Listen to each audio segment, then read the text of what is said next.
Scottish Government wants drug possession to be decriminalised. As a Libertarian, based as a man with sense, in Scotland, that's not going to work out well. It's not going to work out well. However, there are reasons. There are reasons. Like I'll get into it. We'll save it for the end. The Scottish Government has called for the decriminalisation of all drugs for personal use. It wants the UK Government to change the laws to allow people to be treated and supported rather than criminalised and excluded. And for any one of you, any one of you that have seen Train Spotting or have been in Scotland for more than 3 days, you will know that we have a very, very bad heroin problem and have had for a great number of years. However, it would still be an offence to have possession of drugs with the intention of supplying them to others. So people that use drugs, for if you've got an amount on you that's just for personal use, you'll be fine. But if you're selling, well, you're still going to be in trouble. The government also wants the law to be changed to allow the introduction of supervised drug consumption facilities, shooting galleries. They basically want state-controlled shooting galleries. Drugs laws are currently reserved to Westminster. However, the Scottish Government has responsibility for health and social policies around drug consumption. Other proposals from the Scottish Government include more substance checking services and increased access to emergency treatments for drug overdoses. I'll save it for the end. Announcing the proposal, Scotland's Drugs Policy Minister Eleanor Witham said that the war on drugs has failed. That's true. The war on drugs was lost in the fucking 80s.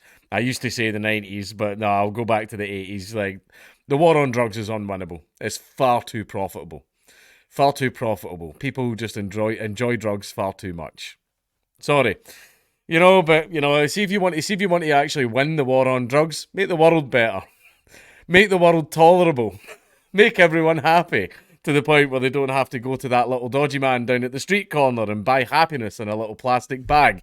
Make the world better so people don't need drugs anymore.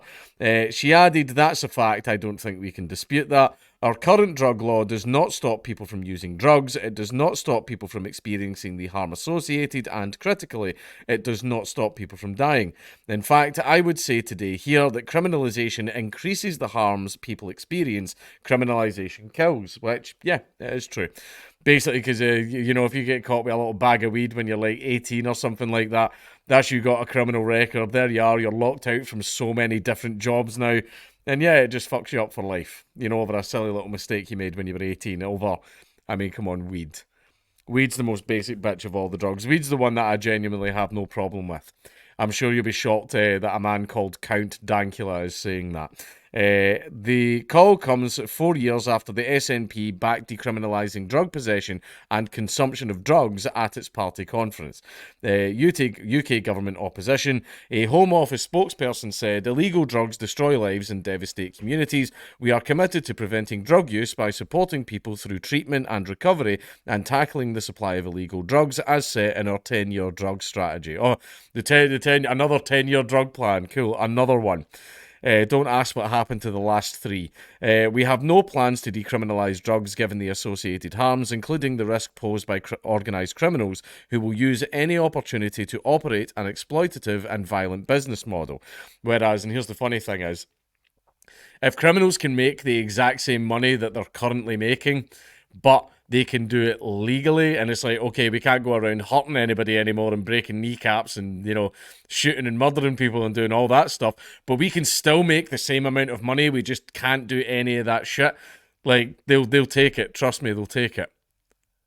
I think in Portugal the same thing happened. I believe, don't quote me on that, because Portugal ran it for ages. Now, it being done in Portugal isn't the, oh, and absolutely nothing bad happened. No, right? People always go, they did it in Portugal, and Portugal's a paradise now. No, that's not what happened. There was a shit ton of teething problems, and there's been a lot of societal issues, right? There has been an awful lot. And drug deaths, etc., did increase. The quality of the product did, get better and stuff like that. Drug-related crime, as in, like, among drug dealers and cartels and stuff like that, that was a lot lower since, they don't really need to operate in a way where they hide from the law and have to kill witnesses and all that type of stuff. It was basically, there was goods and bads, right? People go, oh yeah, they did it and nothing bad happened. No, a lot bad happened, right? It's not perfect. You know, I'm libertarian, but I'm not going to turn around and go, oh yeah, if you decriminalise drugs, absolutely nothing bad will happen at all. No, a lot of bad things will happen. However, I'll save it for the end. The number of people who died of drugs misuse in Scotland dropped slightly last year from 1,339 to 1,330 after 8 consecutive years of increases. But the country continues to have by far the highest drug death rate recorded by any country in Europe. Scotland, even higher than Amsterdam and Spain and Portugal, where it's all legal. We are number one. Hey, we were also the murder capital of Western Europe, but I'm afraid the Polish took that one from us. Just like our jobs, they're taking our fucking titles. Excuse me. Pardon. The crisis prompted more than £250 million of investment by the Scottish Government into the country's addiction services. Efforts to establish drug consumption rooms in Scotland have been ongoing for years. It's not as bad now, but back when I was about like 13, 14 and hanging about at the galleries and hanging about at Central, only real G's will know what I'm talking about, you would see needles lying in the streets all over Glasgow, especially in Coatbridge. Like, you would never go near any bushes in Coatbridge because see if you looked under the bush, there was just tons of needles lying about. So that does still happen, but not as much. Back then it was really, really bad. But now it doesn't happen as much, but it still happens. Like, I could go outside of here right now and I'll find a doorway with some junkies just slumped in it like that. Like, you know, I could go out and do that right now. So it's still bad, but it's not as bad. So they want them locked away in these wee rooms so that they can do it in there.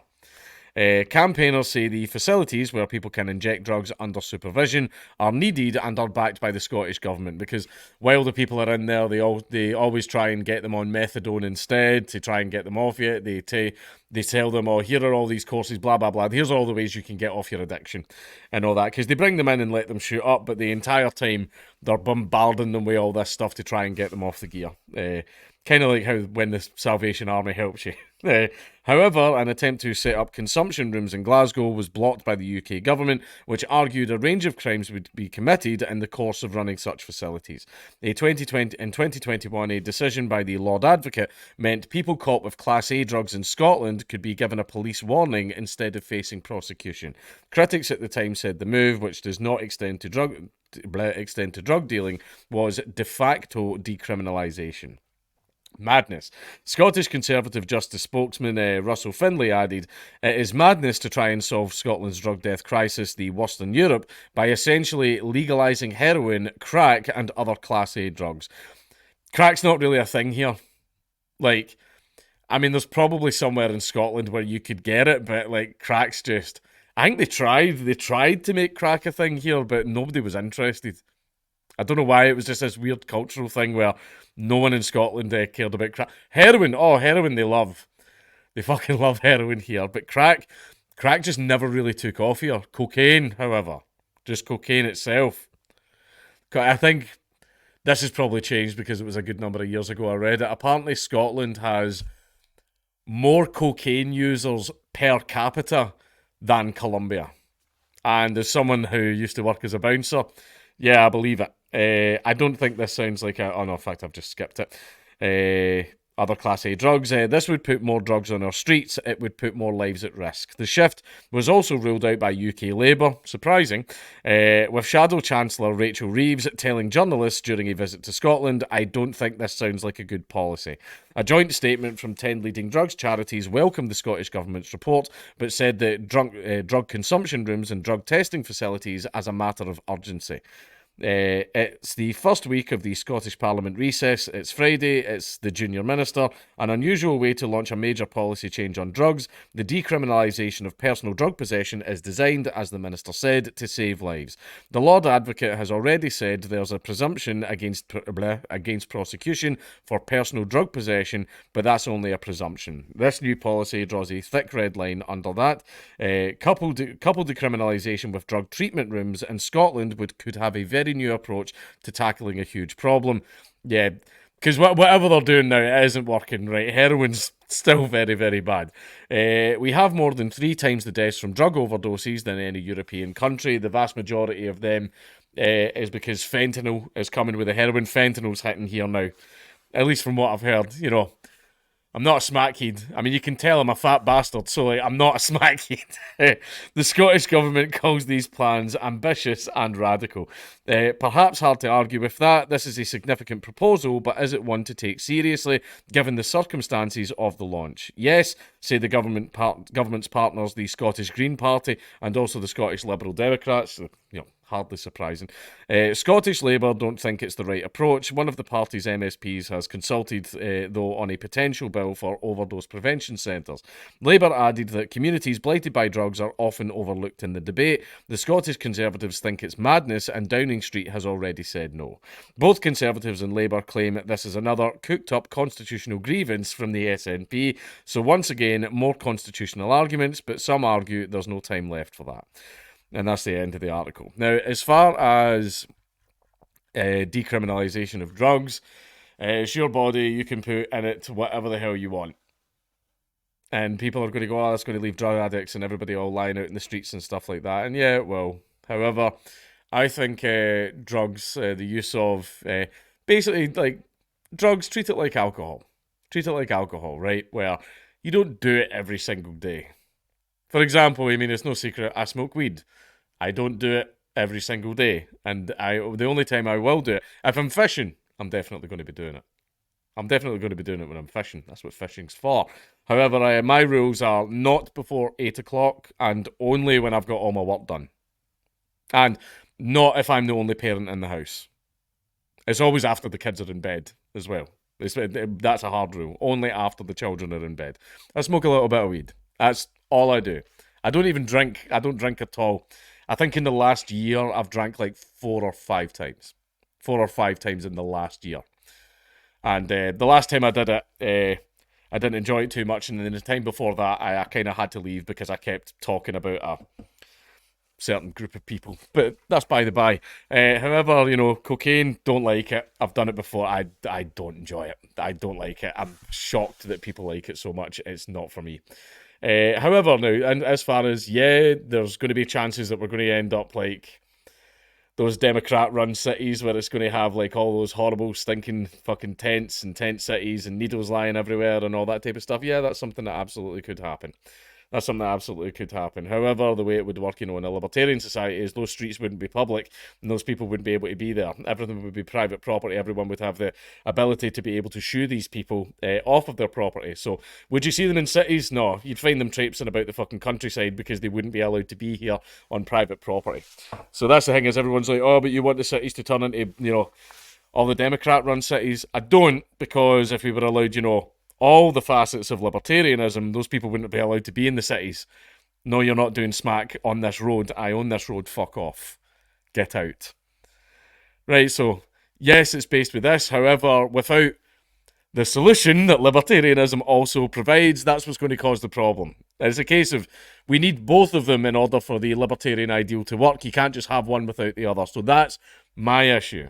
That's the issue I'm having with this. Yes, drugs should be decriminalized. However, instead of having public property, it should be private property where people can say, oh yeah, you know, general, you know, consumer traffic, all of that stuff, yeah, all of that's allowed. No junkies though. No drug consumption, no tent cities, and yes, I have the right to shoo these people off of the bit of pavement that I fucking own. That is what should be allowed. So those problems can sort themselves if you're allowed all of the libertarian ideals instead of just the one. You can't just create, you know, allow one that causes the problems, but then ban the other libertarian ideals that allow the problems to persist. If you allow all of them, then all of the problems get solved. I don't think I explained that very well, and I'm sorry about that. But I'm not going to try any harder. As for doing drugs and stuff like that, now, a lot of people I know, especially a lot of the conservatives and stuff like that, and this is something I want to posit to you. A lot of you believe in purity. You believe in purity of the self, of the soul, etc., right? You know, no drugs, no tattoos, no drinking and all that type of stuff, you know, no partying, you know, none of this like lecherous, hedonistic stuff, you know, none of this high time preference stuff, as we like to call it. You know, you don't want any of that. And you would say, oh, drugs should be banned, drugs should be illegal, blah, blah, blah. However, purity, sanctity of the self, do you not think it's a lot more respected when it comes with hard work, when temptation sits all around you, and yet, despite all of that temptation, you still made it through at the other end? Like, walking across a tightrope is a lot more impressive when it's not 1 foot above the ground. Is purity really purity if it's a given? If it's a given. I think it should be something to work towards. I know, as far as purity regarding drugs, if there's no drugs because they're not available at all, because the state's told you that you can't have them, is that really purity? It's kind of been done for you. I thought purity was meant to be working on the self. I thought, at least, that's just the way I perceive it. So I think that all the people that end up in the tent cities because drugs are legalised is an excellent way of separating the wheat from the chaff. I'm sorry, I just think that a man that exists in a world completely full of temptation and still remains pure at the end of it, then good goddamn, that man worked hard. That is a pure man. However, if all of the temptations and nasty bits of the world have been removed and the person's pure at the end, I'm kind of like, I made it through life pure. And it's like, yeah, but did you? Did you though? Who was the guy? Look, I'm not a Christian. I know. Who was the guy that lived in Gomorrah that was still pure? Him. He was genuinely pure. Pure, even. Because he fucking lived in those places, and despite everything he was surrounded with, he was still a pure man. I would say he was probably the purest person in the entire Bible, because despite being surrounded by all of this temptation, he still remained pure. That's purity to me. I don't think purity is a thing if you don't actually have temptation. I'm not a Bible scholar, so maybe everything I just said was bullshit. However, I'm just saying that in regards to this, you need to have all the libertarian options available, right? Because some certain libertarian policies cause problems, which are then solved by other libertarian policies. But the problem is you're only allowing one to create the problems and not allowing the other ones that actually solve those problems. Again, I've probably explained it very bad. However, I'm going to go smoke a joint.